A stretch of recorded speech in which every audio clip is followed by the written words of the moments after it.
Hey, hello, this is Suzanne. How are you? Good morning, happy Wednesday.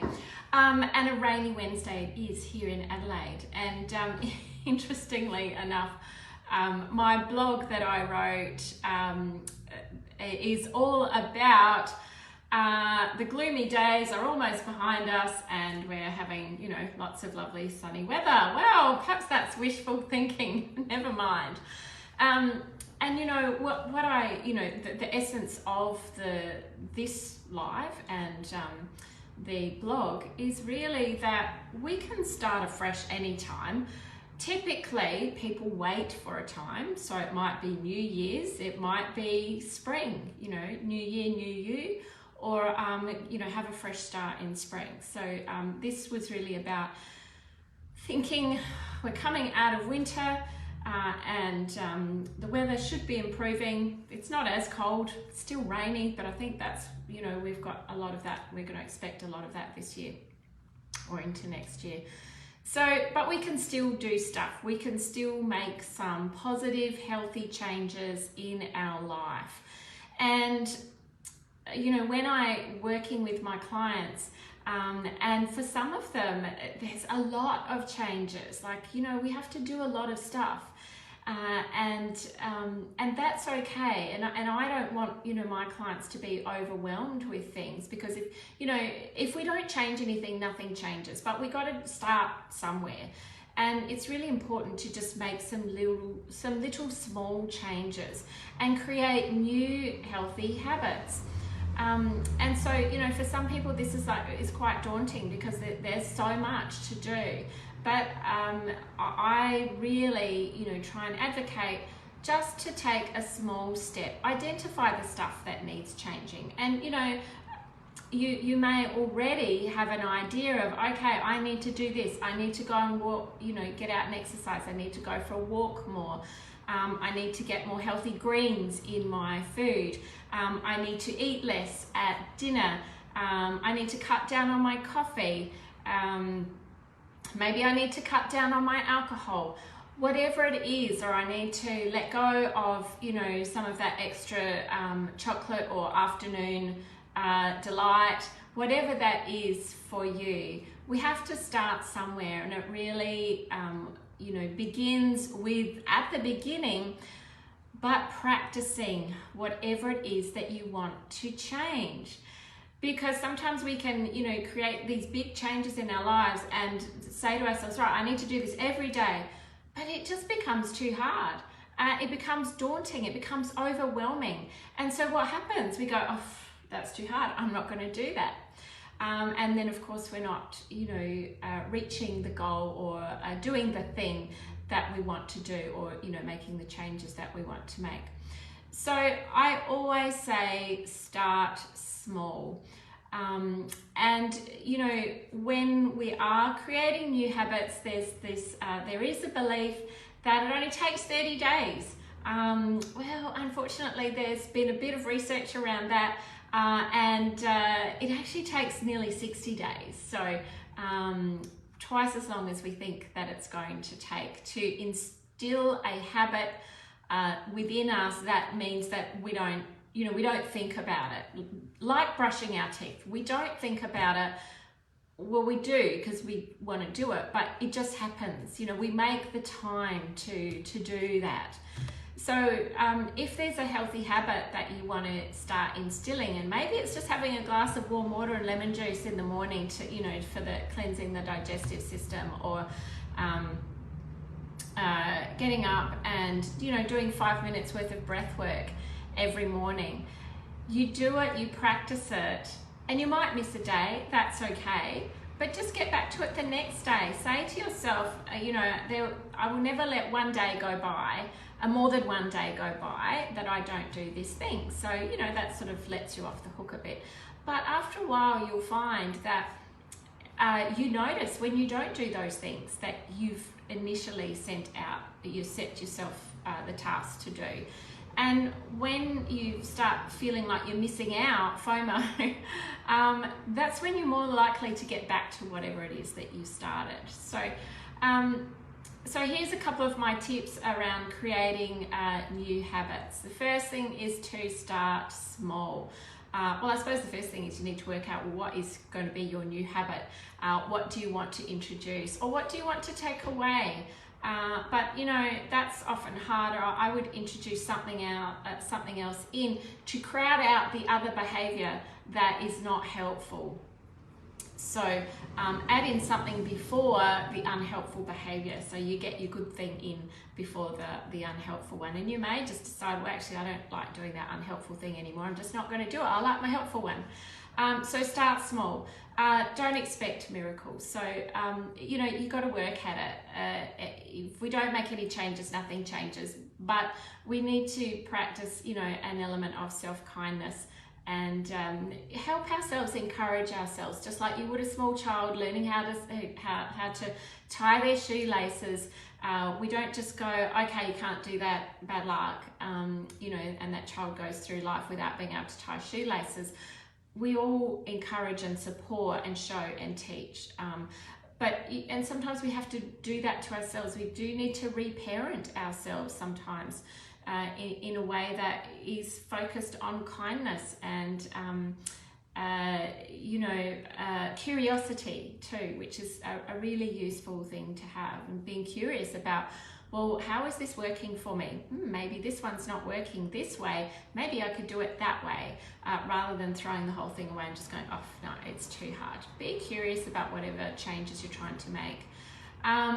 Commit to making the change. So, hey Chris, thanks so much for watching. It's lovely to have you. Commit to making the change. Commit to yourself. Or if you need an accountability buddy at home, or it's a walking buddy, for instance, commit to that and go, okay, we are going to walk on, you know, such and such a day at such and such a time, and that this is what we're going to do, weather dependent. And I've been doing this with a couple of friends for over a year now, and they've been doing it longer than me. And I just love it. You know, I feel like I'm missing out. I get FOMO if I don't go for my walk with them, because I just really enjoy it. But if I can't get out, and you know, if the weather's not good enough to walk, and we walk in rain, it's only if it's hailing or pelting we won't go. But I'll do something else. You know, I've got a gym membership, so I go to the gym, but I like to do something. It makes me feel good. Remember that you're human, and no human is perfect. Take away the thoughts that, oh, I have to do everything right, I have to do everything now, and I have to do it in sequence. And look, sometimes it just doesn't happen like that, because we're humans, we have a life, and life happens, right? So that's part of being kind to yourself. And you know, having an element of forgiveness to go, oh, okay, look, I didn't get this thing done today, and I had some good reasons, and that's okay. My intention is to do that tomorrow. Don't get stuck in the past. Getting stuck in the past will keep you in the past. And what do I mean by that? It's just it's thinking back to old ways, thinking about, oh, well, when I used to do that, you know, last year I tried to start going for a walk, I just gave up, you know, it got too hard. Your mind will keep going back into that past thought pattern. But that was back then. This is now. So I want you to stop, you know, to be aware of when your mind, your thought processes are going into past old negative thoughts or old thoughts or scenarios that did not help you. And a simple way to do that is to just go stop. Put your hand up, say it out loud, stop. It's called a pattern interrupt. And if you don't want to put your hand up and say it out loud, say it in your head. So it interrupts the pattern of thought. If you've got a negative thought loop, you know, going round and round in your head, stop will stop that. And we're very conditioned to the word stop. Every time we see a red or a red light, every time we see a red light, we stop. If we see a stop sign, we stop. So if someone says to us stop, we generally will stop. So we're very conditioned to do that. So simply by saying stop to an unhelpful thought pattern when you're aware that it's there will help you to move away from that. But then of course you need something to go focus on then. So perhaps it's focusing on what you're doing in this present moment. It's very effective, that's something that I teach my clients all the time. Another way to create a new habit is to set reminders to keep you on track. So I was going to pick up my phone, but I'm talking into it. Excuse me. We have wonderful devices now that ping and ding and flash things up at us. So either on your computer, set a reminder to get up and go for a walk, or have a stretch, or do some breathing, or get up and get a drink. I think you can buy things on water bottles with some sort of reminder on it as well to take a drink if if your goal is to increase your water intake every day.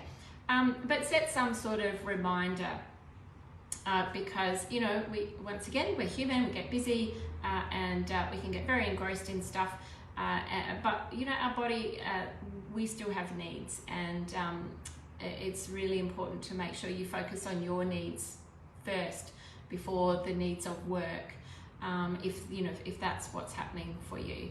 But always, if you've made a commitment to yourself to make a change in your life, set a timer if you need some kind of reminder. So at the end of the day, you're not saying, oh, I forgot. That's what I always do. So always support yourself rather than sabotage, self-support than self-sabotage. Buddy up with someone to keep you accountable. This could be for a health goal, walking. It could be a business goal. It could be drinking more water, going to the gym, whatever it is for you. And there's lots of Facebook groups. There's lots of things out there that we can tap into to help us stay accountable. If you're doing Facebook, I assume you are if you're watching this. There's plenty of places out there. Or find a friend. If you've got a girlfriend or your partner, perhaps they can buddy up with you and keep you accountable. And they might like to have the accountability on themselves as well. So there are a couple of ways, around about 8 ways. I think the last one was to be kind to yourself, because we will never achieve anything by being the mean girl and doing the internal nasty self-talk. No one has achieved what they wanted to achieve by being nasty. What we do achieve when we do achieve it is through love and commitment and moving towards what we want, rather than trying to do it from a negative space. So be kind. Another way to create new habits is to set a new routine. So obviously routines are very easy to set up and to add a habit onto. So you could, if you wanted a new habit of going to the gym, for instance, in the morning, or getting up and going for a walk, or doing some exercise in your lounge room in the morning on a YouTube or online program, you might want to prepare your clothes the night before. You might want to set, rather than getting up and going, oh, where's my shoes? Oh, they're in the where's my gym tops in the baskets? Where? Oh, now I've got nothing. Oh, so now I can't do it. So don't do that. Set yourself up the night before. Make sure you've got everything that you need. Prepare your mind the night before. So say to yourself, I'm getting up in the morning at such and such time, and I'm going to put my clothes on, and I'm going to do whatever I'm going to do.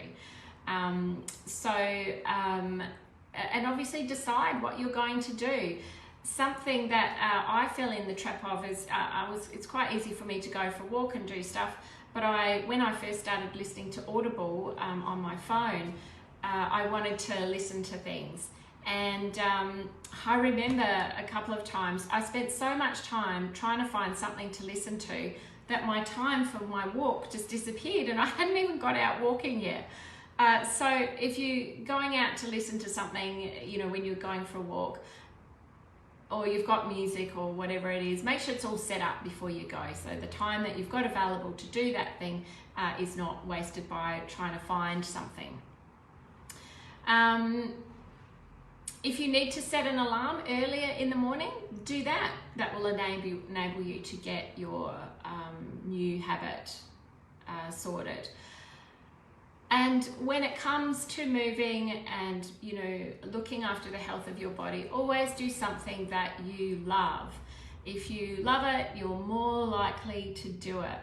If you're doing something that you don't particularly like, you know, you're going to the gym and you hate the gym and, you know, you're just really only there because it's going to burn calories, it's going to enable you to eat the chocolate cake the night before, it's really not going to serve you in a way that you're wanting it to. Much better if you love walking with a group of friends, then do that. If you love swimming or dancing in the kitchen, whatever it is, if you prefer yoga or Pilates, do those kinds of things. But whatever it is, find something that you love to do. And when you've done all those things, it's really important to invest in rest.